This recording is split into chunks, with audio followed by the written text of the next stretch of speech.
بسم اللہ الرحمن الرحیم۔ کیا آپ نے کبھی سنا ہے کہ صحابہ بھی خانقاہ میں جاتے تھے یا کسی کتاب پہ پڑھا ہے؟ آپ کا جواب یہی ہوگا کہ نہیں، ایسا تو ہم نے کبھی نہیں سنا اور نہ کبھی پڑھا ہے۔ لیکن یہ جواب اس لیے ہے کہ ہم نے خانقاہ کو عمارتوں سے اور کچھ خارجی لوازمات سے جانا ہے۔ اگر ہم خانقاہ کو اس کے مقصد سے پہچانتے اور پھر سوچتے تو ہمارا جواب مختلف ہوتا۔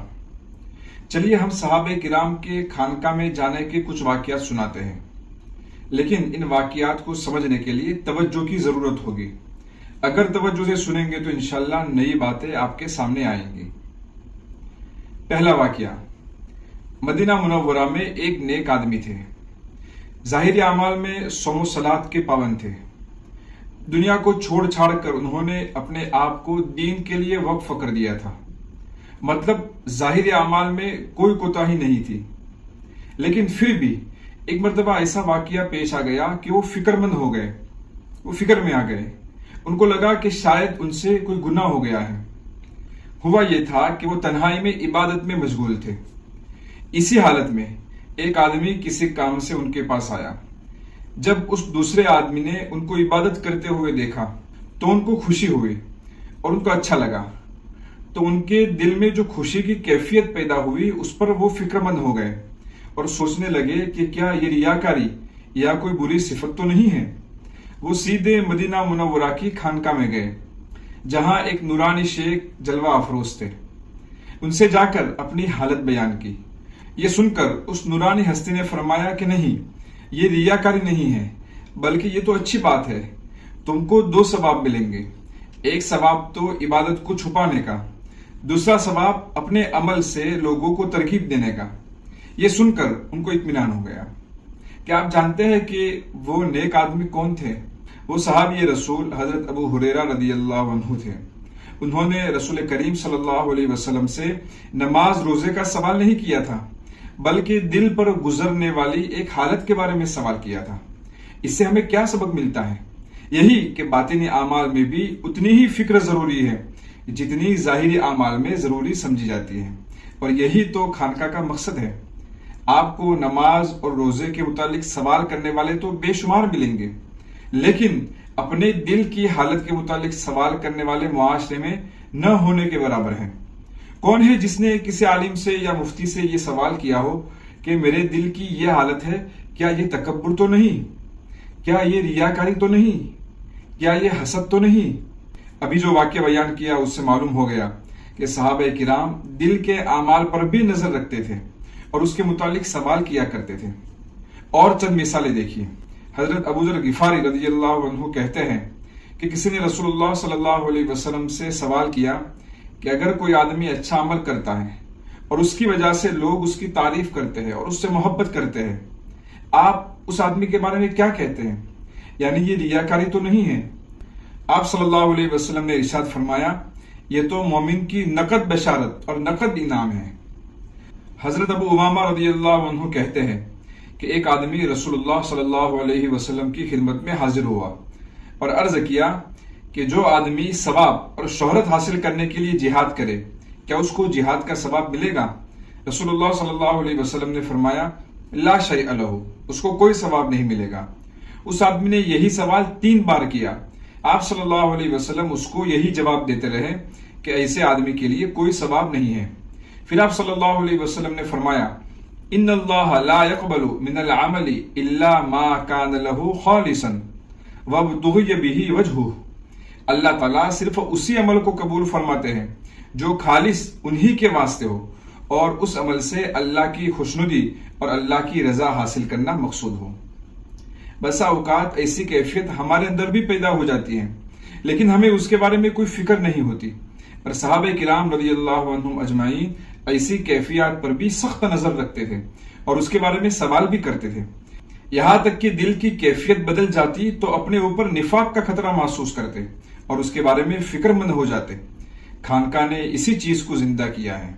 حضرت عبداللہ ابن مسعود رضی اللہ عنہ کہتے ہیں کہ رسول اللہ صلی اللہ علیہ وسلم نے فرمایا کہ جس آدمی کے دل میں ذرہ برابر بھی تکبر ہوگا وہ جنت میں داخل نہیں ہوگا۔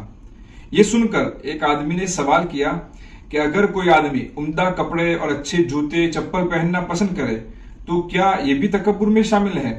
آپ صلی اللہ علیہ وسلم نے فرمایا نہیں، یہ تو خوبصورتی اور حسن و جمال کی محبت ہے۔ اللہ تعالیٰ جمیل ہے اور جمال کو یعنی کہ خوبصورتی کو پسند فرماتے ہیں۔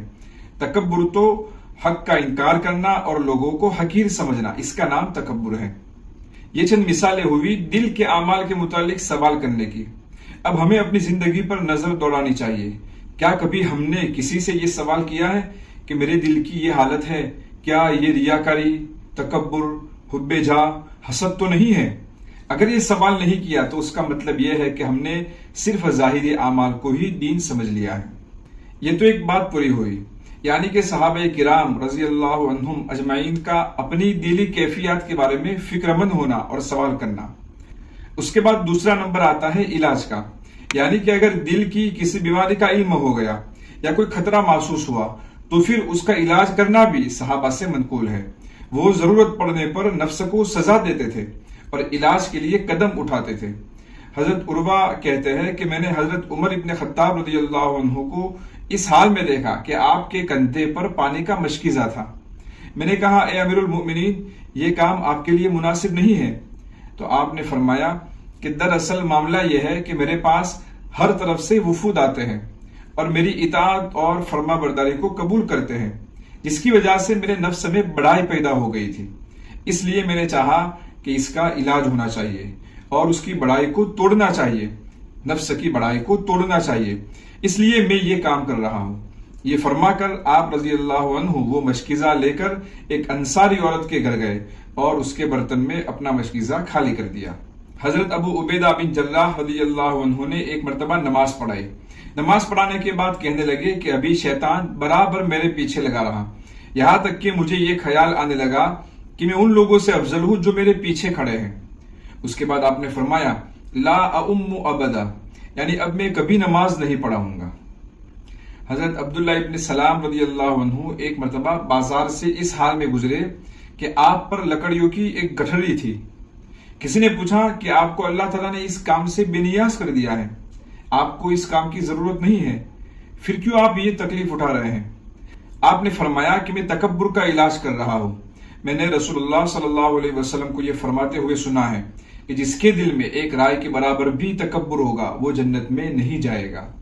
ان تمام باتوں کا خلاصہ یہ ہے کہ اس وقت جو کام خاص خانقاہ میں رہ کر کیا جاتا ہے، یعنی کہ اپنے دل کی اصلاح کرنا، اس کے متعلق سوال کرنا، اس کے لیے مجاہدہ کرنا، یہ کام صحابہ کرام کے زمانے میں عام تھا۔ جس طرح وہ نماز اور روزے کا اہتمام کرتے تھے، اسی طرح دل کی اصلاح کی بھی فکر کرتے تھے۔ گویا صحابہ کرام چلتی پھرتی خانقاہ میں تھے۔ اس چیز کو پھر سے زندہ کرنے کے لیے پھر سے خانقاہوں کو صحیح معنوں میں اور صحیح نظام کے ساتھ آباد کرنے کی ضرورت ہے۔ یہ ہر فرد کی ضرورت ہے۔ اللہ تعالیٰ نے فرمایا ہے یوم لا ينفع مال ولا بنون الا من اتى الله بقلب سلیم۔ اس دن یعنی کہ قیامت کے دن مال اور بیٹے کچھ بھی کام نہیں آئیں گے، ہاں مگر جو اللہ کے پاس صاف ستھرا دل لے کر آئے گا۔ یہ دل کی صفائی اور پاکیزگی اس دن کام آئے گی۔ اللہ تعالیٰ ہمیں بھی صاف ستھرا دل عطا فرمائے اور اس کے لیے محنت کرنے کی توفیق عطا فرمائے، آمین۔